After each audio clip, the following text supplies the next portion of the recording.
नमस्कार प्रेक्षक हो, आचार्य 90 FM मध्ये मी तेजस्विनी आपलं मनपूर्वक स्वागत करते. प्रेक्षक हो, आज आपल्या सेलिब्रिटी शो मध्ये सेलिब्रिटी सुमेधाताई चिथडे आलेले आहेत. सुमेधाताई नमस्कार, मनपूर्वक स्वागत. मी अशा अर्थाने सेलिब्रिटी त्यांना म्हणते कारण त्या खरंच सैनिकांना श्वास देणारी माऊली अशी त्यांची ओळख आहे आणि बऱ्याच जणांनी बऱ्याच प्लॅटफॉर्मवर सुमेधाताईंची चर्चा केलेली आहे आणि ती आपण ऐकलेली देखील असेल. आणि भारतातील आणि जगातील पहिली महिला सर्वोच्च युद्धभूमीवर सैनिक, टुरिस्ट, रायडर्स आणि स्थानिक नागरिक या सगळ्यांना ऑक्सिजन प्लांटच्या माध्यमातून ऑक्सिजन देण्याचं काम त्या गेली बरीच वर्ष करत आहेत.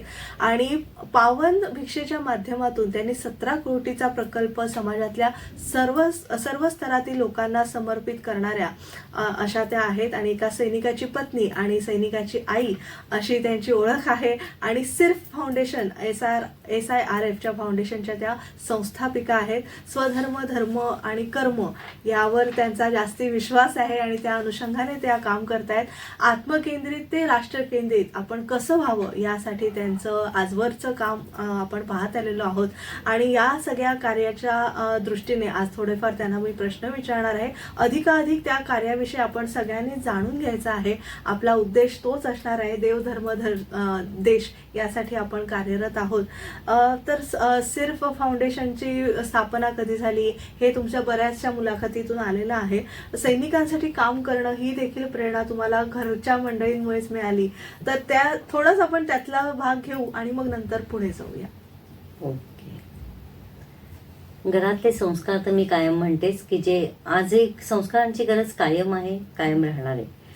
त्या कौटुंबिक संस्कारांनी मला घडवलं आणि ज्या जीवनाची मला आतून ओढ की अशाच माणसांना आपण फॉलो करावं की जे स्वतः आधी आपलं संपूर्ण आयुष्य दुसऱ्यासाठी जगतात. आणि ते आहेत आपले संत, आपले राष्ट्रपुरुष. मग या राष्ट्रपुरुषांचे विचार मग फक्त विचार राहू नयेत की हे असं म्हणले होते, ते असं म्हणले होते. त्यांनी म्हणले त्यांचे विचार आणि त्यांचं जीवन प्रत्यक्ष जगणं हे प्रेरणादायी आहे. मग त्यांचा एक विचार आपण जगून बघायला काय हरकत आहे. त्याच्यासाठी एक म्हणून म्हणलं या सगळ्याच मोठ्या माणसांना जयंती, पुण्यतिथी आणि हार घालण्यापुरतं मर्यादित ठेवण्यापेक्षा त्यांचा एक विचार आपण जगायला घेतला तर.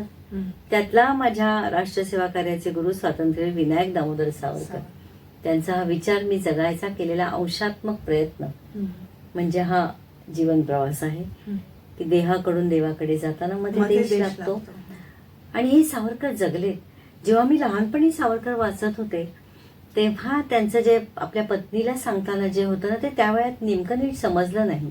ते म्हणायचे, माई 4 काट्या जमा करून ते घरटं बांधायचं आणि त्याच्यामध्ये मुलांची वीण वाढवायची. त्या वयात मला हे समजत नव्हतं. पण म्हणजे काय, सावरकरांना सांगायचं काय होतं हे जसजशी वाचत गेले, जसजसं ते चरित्रातनं उलगडत गेलं तेव्हा म्हणाले हा हे खरं जीव आपण ह्या पलीकडे जगत नाही आहोत कोणी.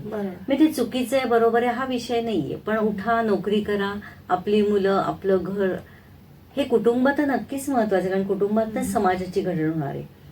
पण म्हणून फक्त मी आणि माझ्या परीत तो इतका सीमित करायचा का. सावरकरांचं कुटुंब म्हणजे संपूर्ण मातृभूमी होती आणि त्यासाठी त्यांनी संपूर्ण आयुष्य समर्पित केलं होतं.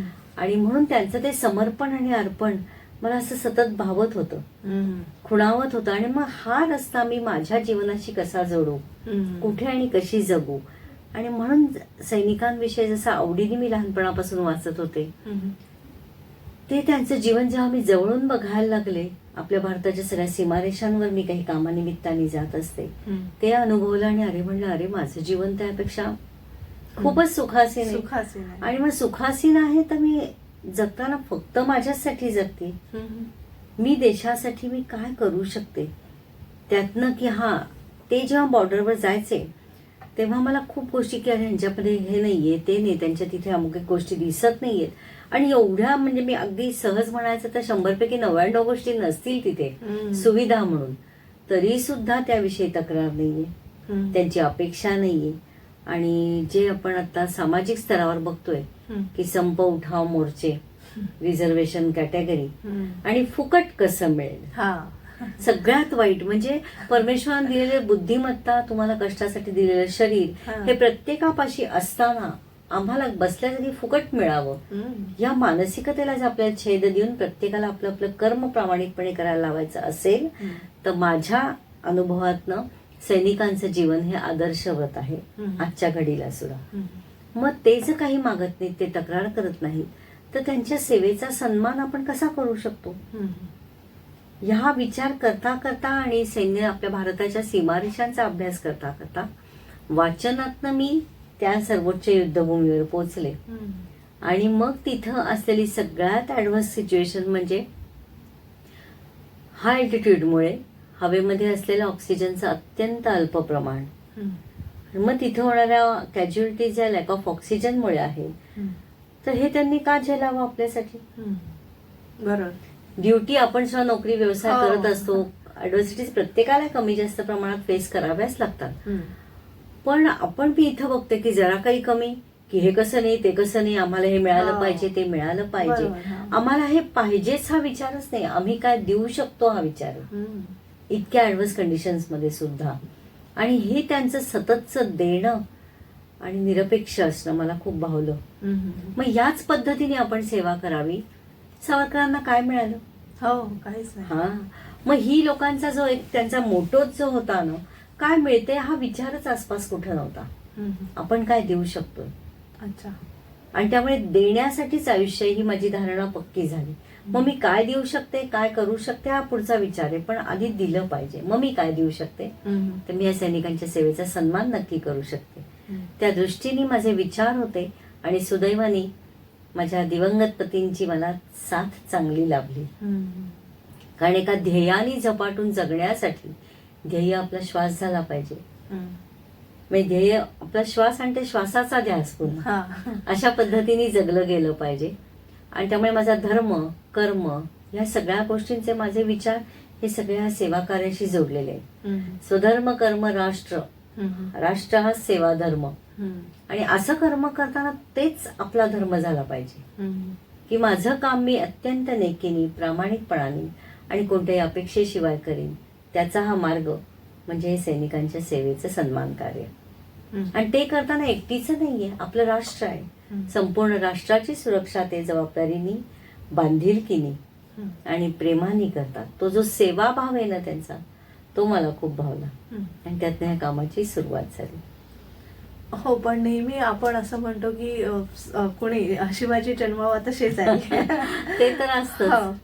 पण हा तुमचा फारच वेगळा विचार आहे. आणि मग ते सैनिकच का? कारण आपल्याकडे किती लहान मुलांच्या समस्या आहेत, अनाथ आश्रम आहे, म्हणून म्हणते मग समाजात आतापर्यंत कामं काय चालत आली जी पुढेही होणार आहे. मग अनाथ आहेत, अपंग आहेत, वृद्ध आहेत, सगळे, पर्यावरण आहे, शेतकरी आहे, पाणी आहे, आदिवासी आहे, शिक्षण आहे, बरोबर. या सगळ्या विषयांवर कामं होत आहे. आणि सगळ्यात मला जो काही सामाजिक बदल जो दिसतो ना, तो आपण एन्जॉयमेंट कडे खूप मोठा कल आहे. चूक बरोबर म्हणलं माझ्यासाठी हे विषय नाहीये, चूक बरोबर आणि दुसऱ्याला क्रिटिसाइज करणं.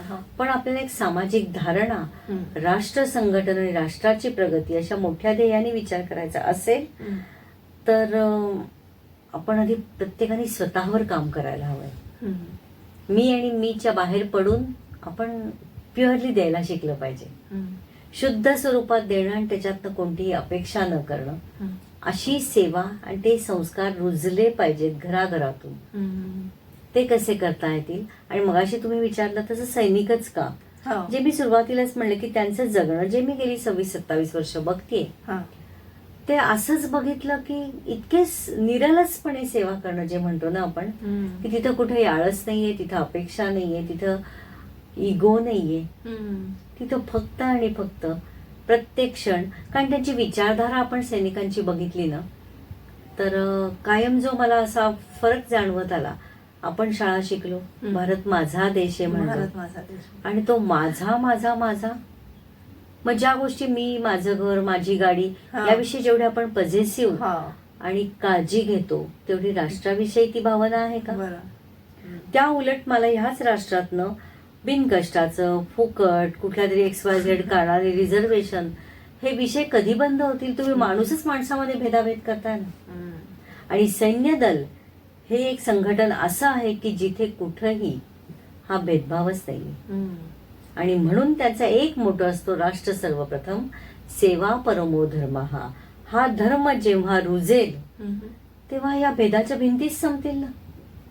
आपण स्वीकारतो एक एक लेबल लावून, जोपर्यंत आपण मी महाराष्ट्रीयन, गुजराती, पंजाबी किंवा काय ख्रिश्चन, हिंदू, मुस्लिम हे सगळे विषयाच्या पलीकडे जाऊन आम्ही भारतीय आहोत असं म्हणून आपण जोपर्यंत जगणार नाही ना, तोपर्यंत बदल अवघड आहे.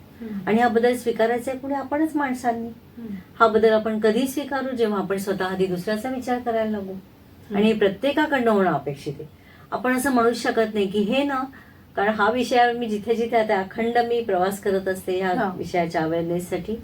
कुणीही पटकन हा विषय शाळेत शिकवला गेला पाहिजे नाही, पुस्तकांमध्ये हे पाहिजे नाही म्हणलं, नक्कीच तोही एक मार्ग आहे. पण ज्या कुटुंबात ही मुलं जन्माला येतात त्या कुटुंबाचं योगदान काय या विषयाबाबत, घरातली कौटुंबिक एन्व्हायरमेंट ज्याला आपण म्हणतो, ती मुलांना तुम्ही राष्ट्र विषयाशी संबंधित देता का?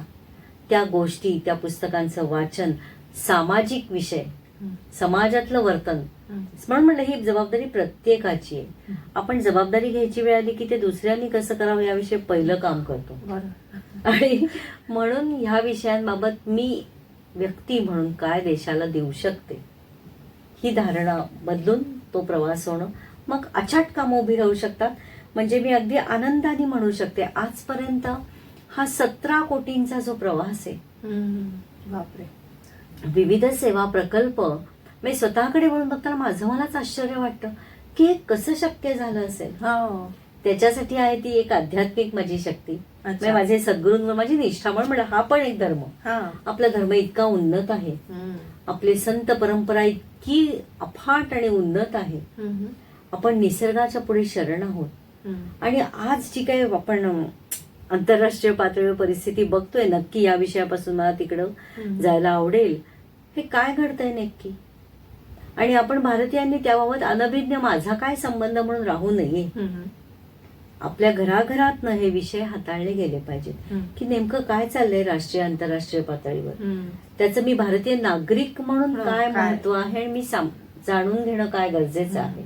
त्यामुळे कुटुंबातनं थोडं बाहेर नाही, कुटुंबात सुद्धा हे विषय, आपण घरात टीव्ही लावतो, आपण काय मूव्हीज आणि सिरियल्स वगैरे व्हॉट एव्हर, जे मनोरंजन नसावं असं नाही, पण ज्यांनी योग्य वयात योग्य वेळी अंजन पाहिजे त्याचा विचार, तर तो होण्यासाठी हे विषय हाताळणं की का बरं अमेरिका, इराण, इस्रायल नेमकं काय चाललंय, त्याच्याशी भारताचा कुठे काय आहे, प्रत्येक राष्ट्राचा.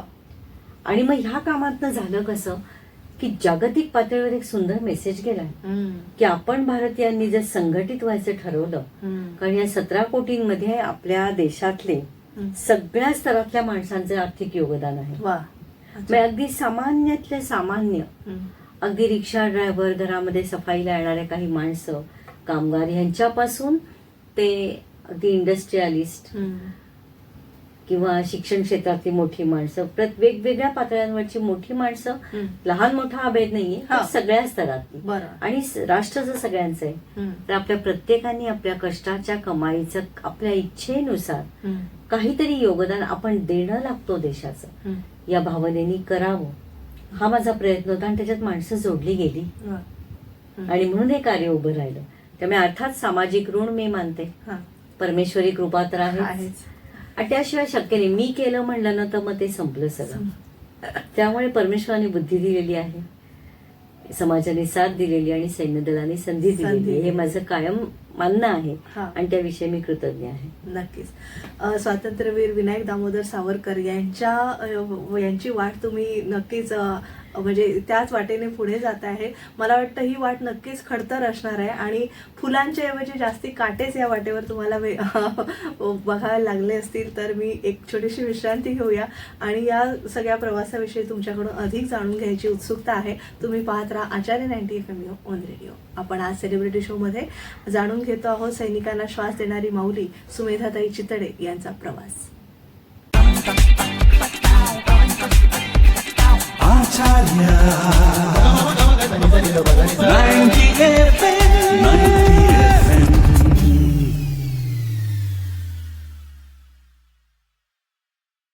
विश्रांतीनंतर तुम्हा सगळ्यांचं पुन्हा एकदा स्वागत. तुम्ही ऐकत आहात आचार्य 90 FM युअर ओन रेडिओ आणि आज आपण सेलिब्रिटी शोमध्ये सैनिकांना श्वास देणारी माऊली सुमेधाताई चिथडे यांच्यासोबत आपली चर्चा सुरू आहे.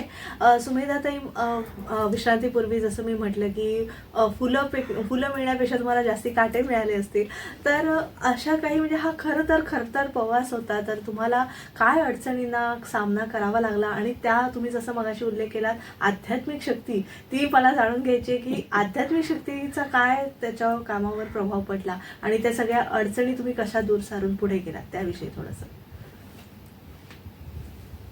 एक प्रकल्प म्हणून जो हातात घेतला होता, जो वाचनातनं आणि अनुभवातनं समोर जी अडचण आली होती ती म्हणजे हाय अल्टिट्यूडला सैनिकांना असलेली श्वासाची कमतरता. आणि माझ्यासाठी पहिलाच संघर्ष माझ्याशी होता, कारण श्वासासाठी काम करणं, एखादा प्रश्न आपल्याला भावणं, तो आतमध्ये ना आपल्या हृदयाला जाऊन भिडला पाहिजे आणि तो प्रश्न माझा आहे असं वाटलं पाहिजे. तसं मला झालं. त्या वाचनात अत्यंत अस्वस्थता आली आणि स्वतःच्या जगण्याची लाज वाटायला लागली अगदी प्रामाणिकपणे, की काय म्हणजे मला सगळ्याच गोष्टी जर अनुकूल आहेत तरी सुद्धा मी काय असं वेगळं आयुष्यात करते. मी जर फक्त एवढं सगळं मिळून सुद्धा देवाने आपल्याला देऊन माझ्याच पुरती जगणार असेल तर त्याच्या इतकं लज्जास्पद आणि हीन जीवन नाही. हे संस्कार पुन्हा समर्थांचे. आणि मग नुसतीच मनाशी उलघाल करण्यापेक्षा आपण काय करू इच्छितोय आणि त्याला नेमका रस्ता काय शोधावा, हा माझ्याशीच खूप काळ संघर्ष सुरू होता मनाशी. आणि मग वाचन, माझ्या नवऱ्याची साथ आणि समाजाची साथ.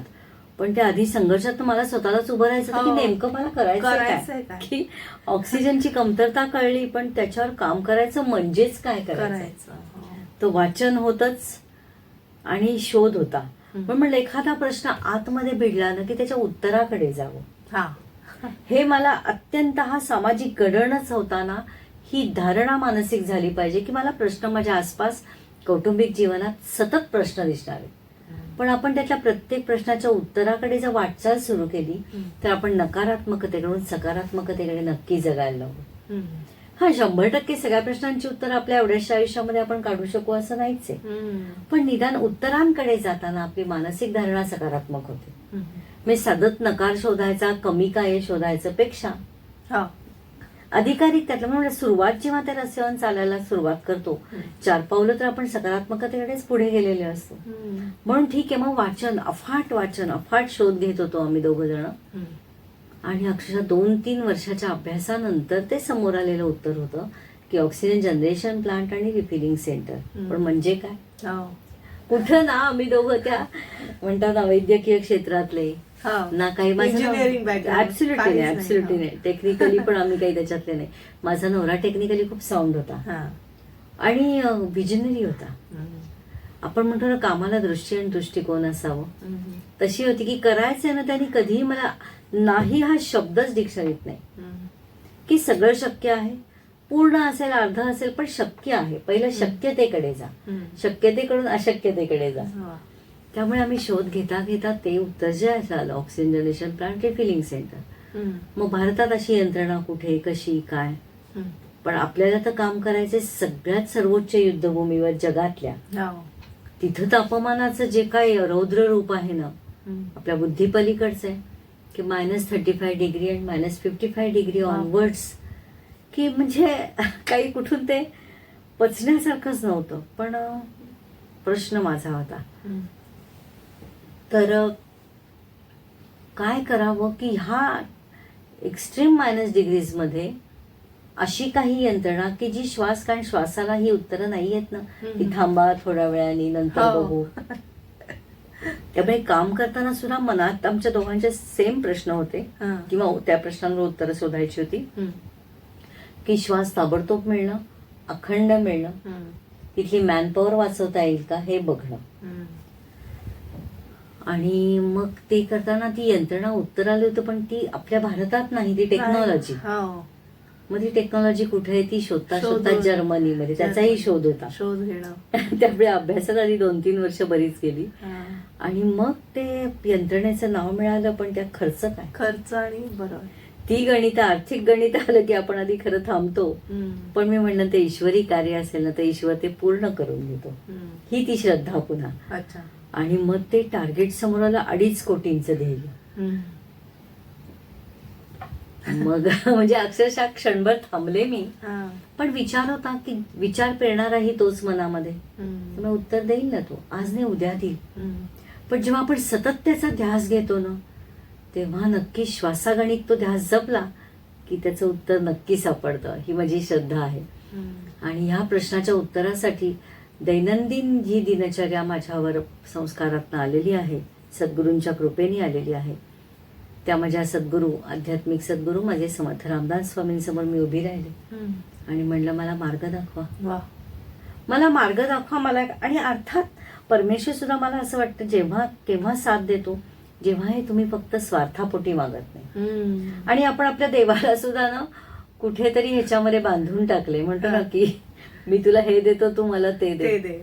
नवस सायास माफ करा, मला कुणाचे असे भावनांना पण परमेश्वरीचं ते जी काही शक्ती आहे ना, ती जाणून घेणं आणि त्याच्यासमोर पहिलं लीन होणं. ते लीनता पाहिजे. मी काही नाही देऊ शकत, तू जे मला आयुष्य दिलेस तेच तुझं दे नाही, अजून तुझ्याकडे मी काय मागणार. तर मग करायचंच आहे, तर हे काय करू, मार्ग दाखवा. आणि तुम्हाला खरंच सांगते की एक अंतर्मनातला तो आवाज होता, तो क्षण प्रसंग मला आजही आठवतो. पुण्याला गोंदवलेकर महाराजांचा मठ आहे. आधी मी आदल्या दिवशी समर्थांपुढे उभी राहिले आणि त्यांना प्रार्थना केली, मला रस्ता दाखवा, मला नाही मला हे 2.5 कोटी उभारायचे, काय करू. आणि म्हणतात ना, ते सगळे आपले आध्यात्मिक ग्रंथ ना तुम्हाला जीवनाची दिशा देणारे आहेत.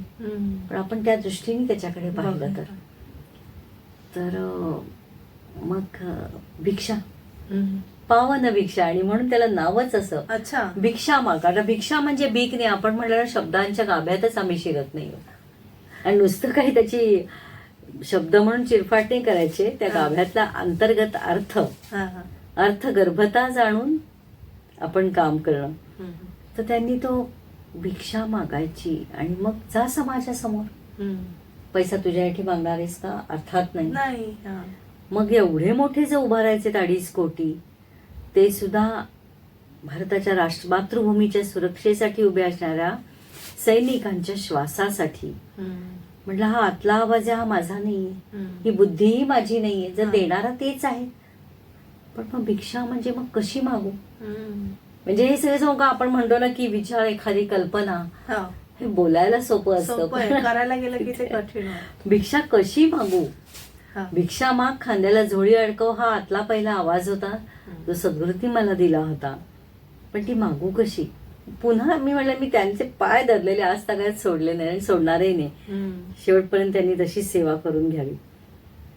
म्हणजे कशी मागू. मग ते समर्थ रामदास स्वामी म्हणजे प्रभू रामचंद्रांची उपासना, मग त्रयोदशाक्षरी मंत्र. त्यामुळे 13 आकडा हा माझ्या मनामध्ये तो ठसलेला होता. मग काय करू मी. आधी म्हणलं काय, मला सुद्धा हा प्रयोगच करायचा होता. मग म्हटलं आपण असं करूया, एक छोटासा आधी प्रोजेक्ट सारखं स्वतःवर प्रयोग करूया. म्हणून मग मी 13 दिवस 13 घरी अशी पावन भिक्षा मागायचं ठरवलं. हे सगळे आतला संवाद माझ्याशीच चाललेला होता. आणि काही, आणि ह्या विषयाबाबत फक्त मी माझा नवराच, मी हे ध्येय म्हणून जपणारे, पुन्हा ते पुढे नेणारे आम्ही दोघंच होतो. आणि पुण्यासारख्या ठिकाणी अगदी. आणि त्याच्यासाठी ना त्याचं कर्म हा त्याचा देव होता. आणि माझ्यासाठी माझे सद्गुरू आणि ते जे मार्ग सांगतील त्याच्यावर सेवा करणं हा माझा देव होता. पण आम्ही दोघं एकमेकांशी ह्या गोष्टी बोलणं, पण हे मात्र मी त्याच्याशी बोलले नाही. दुसऱ्या दिवशी उठले, झोळी खांद्याला अडकवली आणि घराच्या गेटच्या बाहेर उभी राहिली. आणि पहिली जी 13 माणसं, मला ते शिकायचं, अनुभवायचंच होतं की काय ती अनुभूती असेल. पहिली 13 माणसं, मग ती कोणीही होती. रस्त्यावर जाणारे भाजीवाले होते, रिक्षेवाले होते, शाळेत जाणारी मुलं होती, कामाला जाणाऱ्या बायका होत्या. अशा फक्त 13 माणसांना पहिल्यांदा मी भेटले. समोर उभी राहायचे, जय जय रघुवीर समर्थ, दादा, ताई, मावशी, जे कोणी असतील, मी आपल्या सैनिकांच्या श्वासासाठी काम करणार एका यंत्रणेवर. तुमची इच्छा आहे का मला मदत करायची. तर तुमची जी काही इच्छा असेल त्यानुसार या झोळीत मला मदत करा. जय जय रघुवीर समर्थ एवढंच बोलायचे.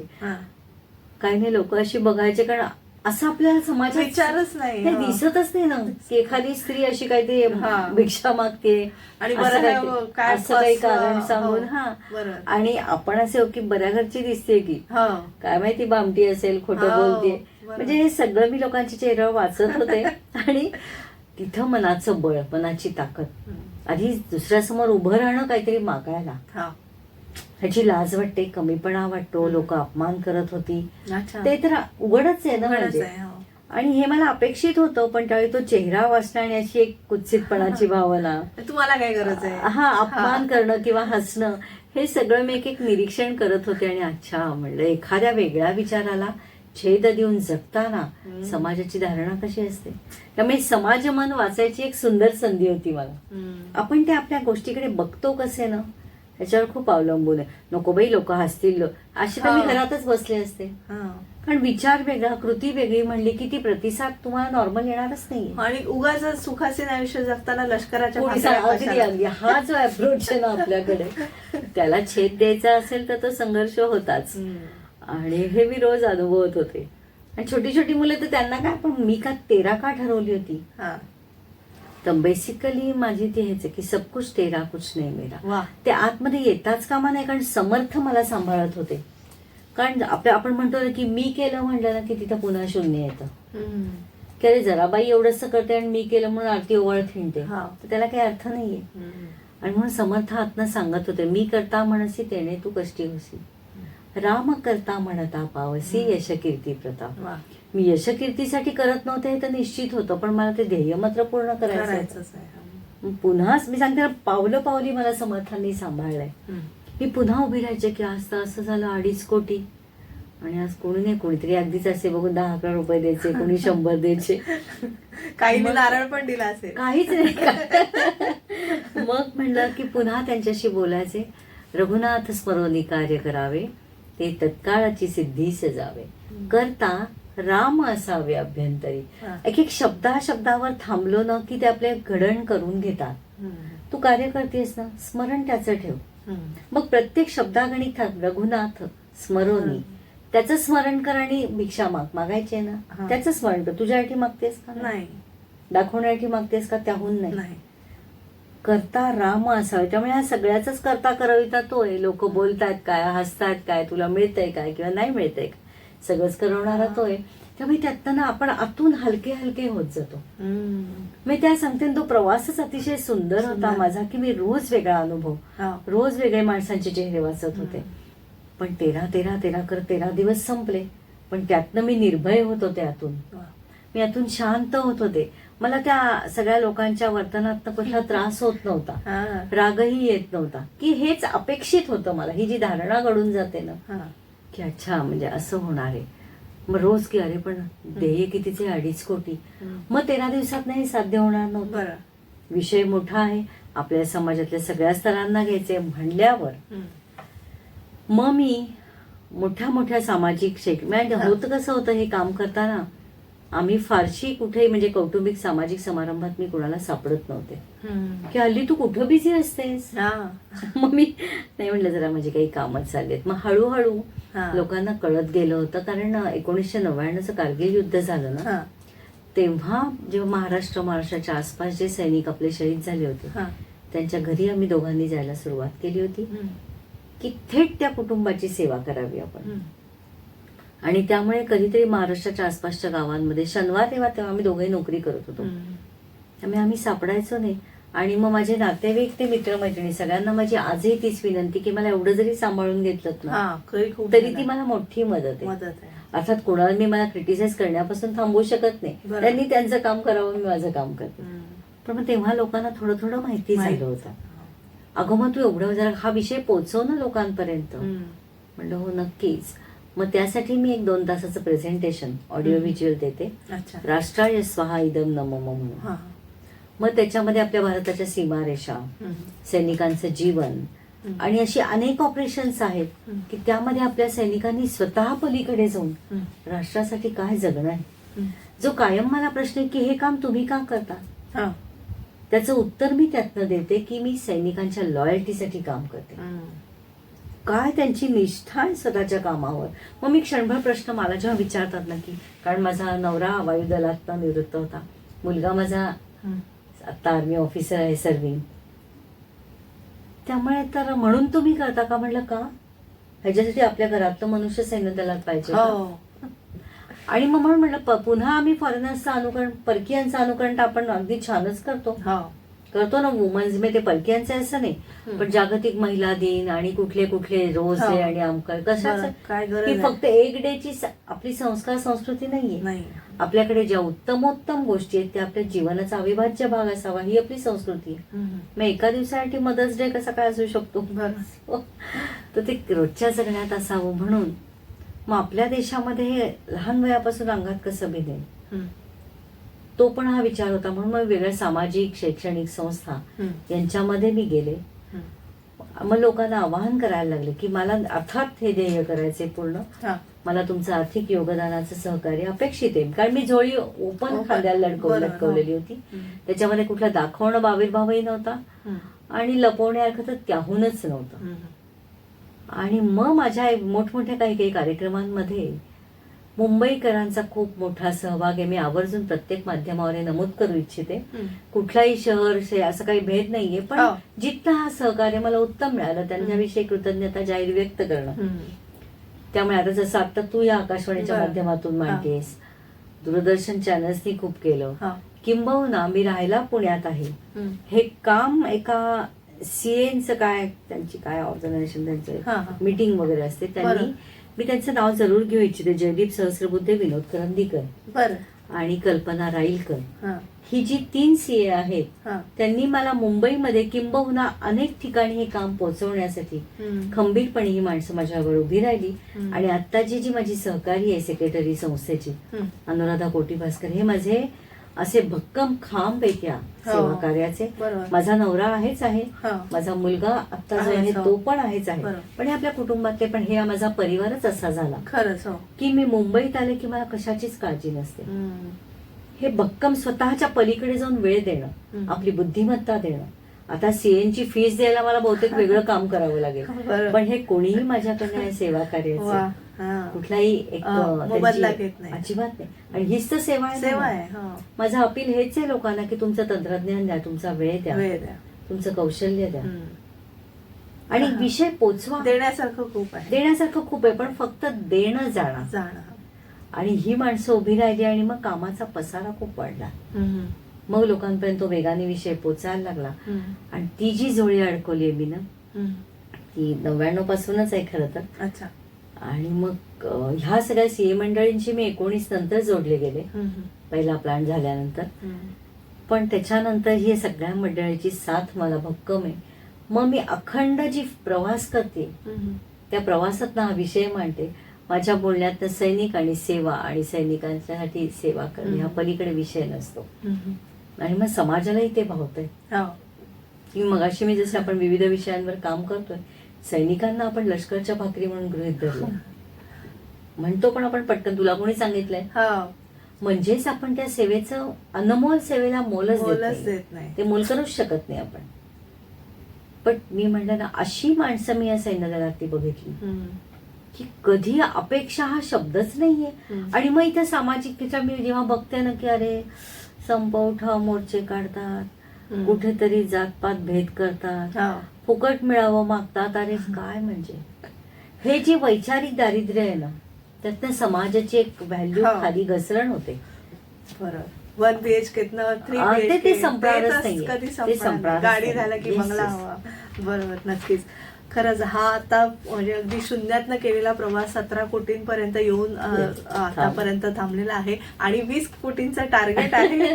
त्याविषयी अधिक जाणून घेऊया सुमेधाताई चिथडे यांच्याकडून. तत्पूर्वी एक छोटीशी विश्रांती घेऊया. पुन्हा भेटूया आरजे तेजस्विनी सोबत. तुम्ही ऐकत राहा आचार्य 90 FM ऑन रेडिओ.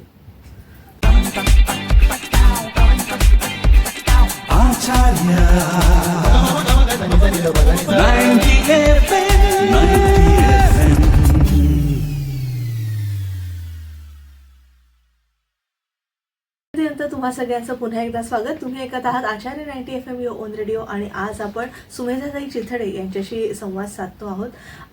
जसं मी म्हटलं सुरुवातीला की शून्यातनं तुम्ही सुरुवात केली, नंतर आता 17 कोटींचा टप्पा पार केलेला आहे. अनेक संस्था असतील ज्यांनी तुम्हाला हातभार लावला, व्यक्ती असतील, कोण म्हणजे सगळ्यांनीच तुम्हाला मदत केलेली आहे. तरी पण उरी, पुलवामा, पहलगाम यातून आपण नेमकं काय शिकलो हे आपण थोडंसं स्वकेंद्रित, तुम्ही म्हणता ना आत्मकेंद्रित व्हा, आणि आपण आता भारताने काय करायची गरज आहे त्या दृष्टीने, आणि मुलांनी, विद्यार्थ्यांनी किंवा समाजाने काय करण्याची गरज आहे त्याविषयी थोडंसं सांगा. नेमकं सैनिकांकडनं काय आपण शिकलं पाहिजे आणि या ज्या दुर्घटना आपल्या देशामध्ये झाल्या त्यातून आपण काय शिकलं पाहिजे याविषयी थोडंसं सांगा. नकळत मगाशी आलं, आपण आत्मकेंद्रित नाही व्हायचंय, पण आत्मकेंद्रित ते राष्ट्रकेंद्रित राष्ट्रकेंद्रित स्व ते स्वराष्ट्राकडे जायचंय. म्हणजे मी आणि माझ्यापासून माझं राष्ट्र हेच माझं, आपली कुटुंब ही संकल्पना असतो त्याचा परिघच बदलला पाहिजे. राष्ट्र हीच माझं कुटुंब आहे आणि त्यामुळे प्रत्येकाने आपल्या राष्ट्राचं उज्ज्वल भविष्य कशात आहे यानुसार आपल्या करिअरला दिशा. पण हल्ली सांगू का, मुलांचं करिअर म्हणजे मोठं पॅकेज, मग भौतिकते, मला भौतिकतेकडून आध्यात्मिकते म्हणाल तर आपल्या राष्ट्रामध्ये असा योगा आहे, नंतर योगशास्त्र आहे, आयुर्वेद आहे, निसर्ग, अध्यात्म आहे, सेवा आहे. आपल्याकडे राष्ट्राकडे सगळं उत्तम आहे. मग ते उत्तमोत्तम घेऊन आपण अधोगतीकडे जायचं का प्रगतीकडे?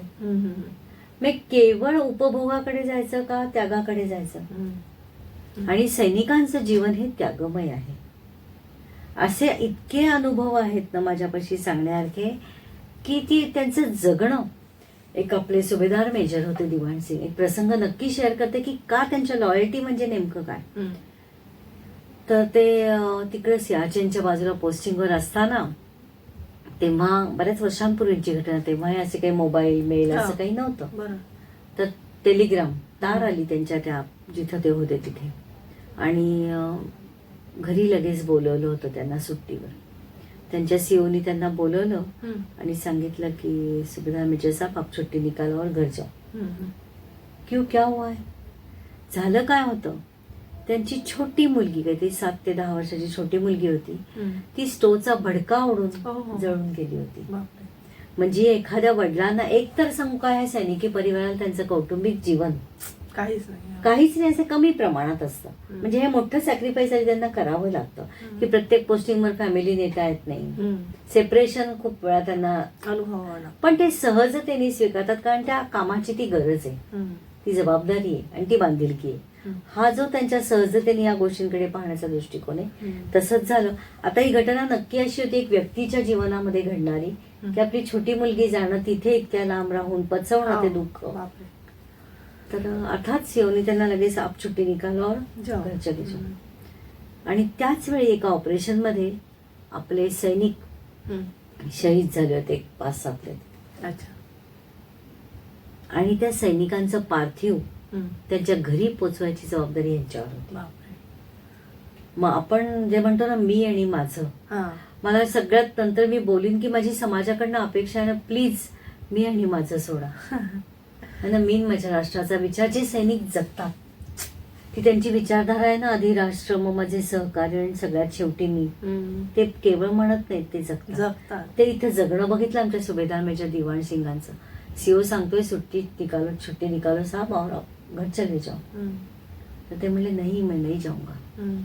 का? त्याचं कारण तर माझे जे सहकारी शहीद झालेत ना, त्यांचं पार्थिव मला त्यांच्या कुटुंबियांपर्यंत पोहोचवायचं. म्हणजे आपलं वैयक्तिक दुःखाच्याही पलीकडे जाता आलं पाहिजे, बोलण्यातनं नाही, जगण्यातनं. आणि ते त्यांनी काम स्वतःचं केलं. आणि उत्तर देताना काय होतं दाखवायला हे सहजता त्याच्यामध्ये कि नहीं साहब अभी तो मैं घर नहीं जाऊंगा क्योंकि ये जो मेरे साथी हैं उनके घर उन्हें पहुंचाना है. जब तक मैं घर वापस जाऊंगा, मला तो प्रसंग अनेक वेळा आठवला तरी बोलता येत नहीं, तब तक मेरे बेटी का क्रियाक्रम हो चुका होगा, तो फिर मैं उसे देख भी नहीं पाऊंगा, लेकिन इनके घर वाले इनकी राह देखते होंगे. और मैंने इनके साथ राष्ट्र की सेवा की, तर इन्हें छोडकर मैं नहीं जा सकता. हे जर इतके स्वतःच्या वैयक्तिक सुखदुःखा पलीकडे जाऊ शकतात, तर आपण काय जगतोय मग राष्ट्र म्हणून? नक्की यांच्या जगण्यातनं आपण काही शिकण्यासारखं आहे ना. ना ते शहीद झालेले सैनिकही परत येऊ शकणार होते, पण त्यांच्या मृत्यूचा आणि आपल्या पोटच्या मुलीच्या मृत्यूच्याकडे बघण्याचा दृष्टिकोन आणि त्या अनुभवातनं प्रत्यक्ष कृती वर्तन काय होती, राष्ट्र सर्वप्रथम, माझे सहकारी त्याच्यानंतर, आणि सगळ्यात शेवटी स्वतःचं दुःख, हे त्या माणसाच्या जगण्यात होतं. आणि अशी किती माणसं सैन्य दलातली मी अनुभवली आहेत की त्यांना म्हणजे कुटुंब आणि कुटुंबातल्या अडचणी ह्या काही म्हणजे काही वाटतच नाही. वाटत नाही असं नाही, आज शेवटी ती माणसं आहेत, पण प्रायोरिटी प्राधान्यक्रमाने जगताना ते त्यांच्या ड्युटीला आधी प्राधान्य देतात. हे आपण जर जगलो ना तर आपण कोणत्याही क्षेत्रात काम करणं ही सुद्धा त्या राष्ट्राची गरज आहे, समाजाची गरज आहे. तिथे त्या कामाला प्राधान्य देणं.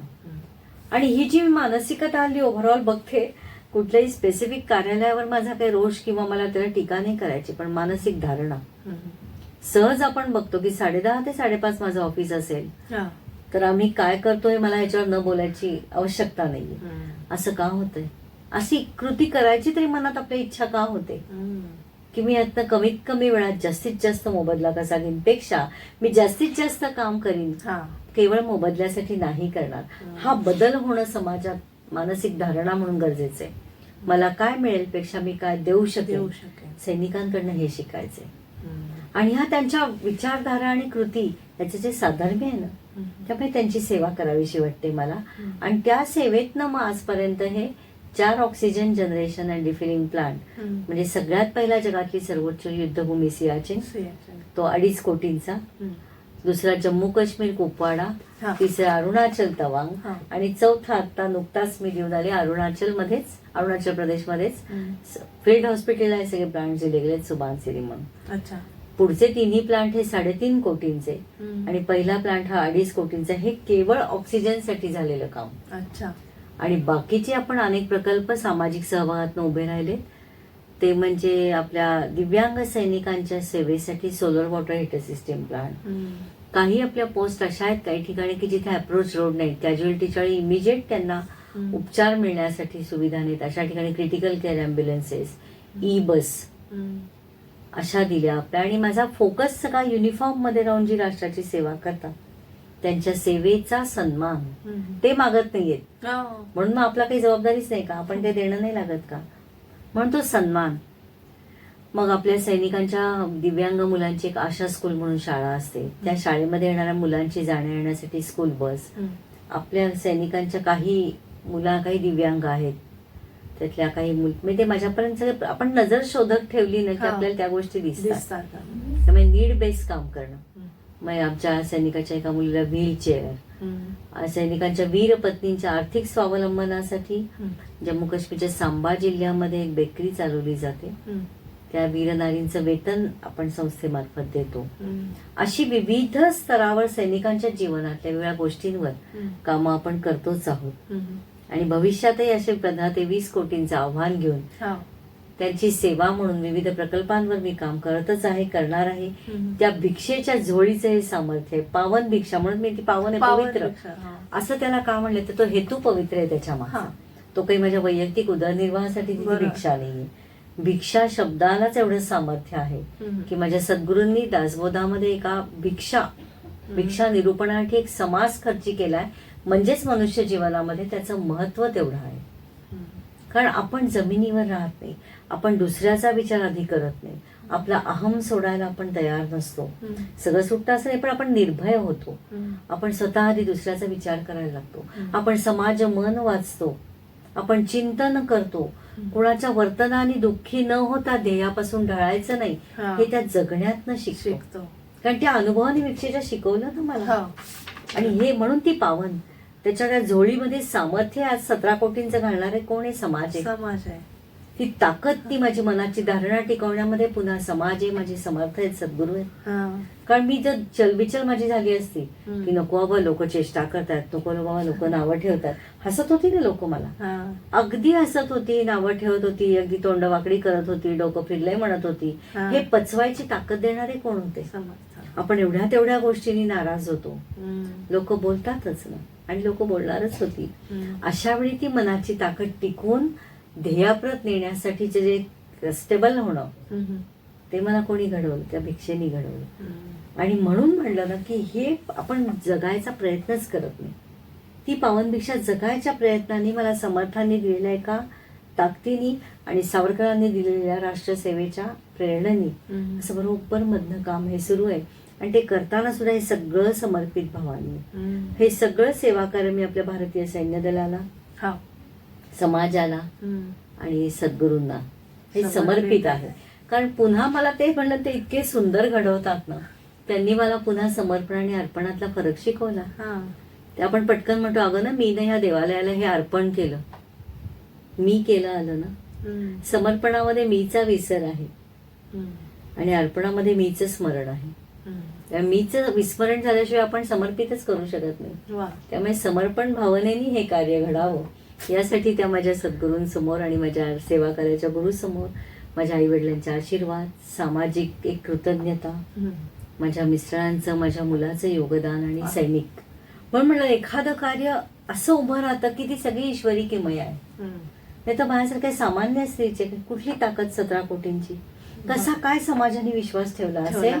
आणि ती पारदर्शकता पाळून जेव्हा मी अभिमानाने चांगल्या अर्थी म्हणते की या 17 कोटींमधले 17 पैसे सुद्धा आमच्याकडे वळले नाही, आणि तो विश्वास आज समाजाला की यातला एक रुपया हा एंड युजर पर्यंत जातो.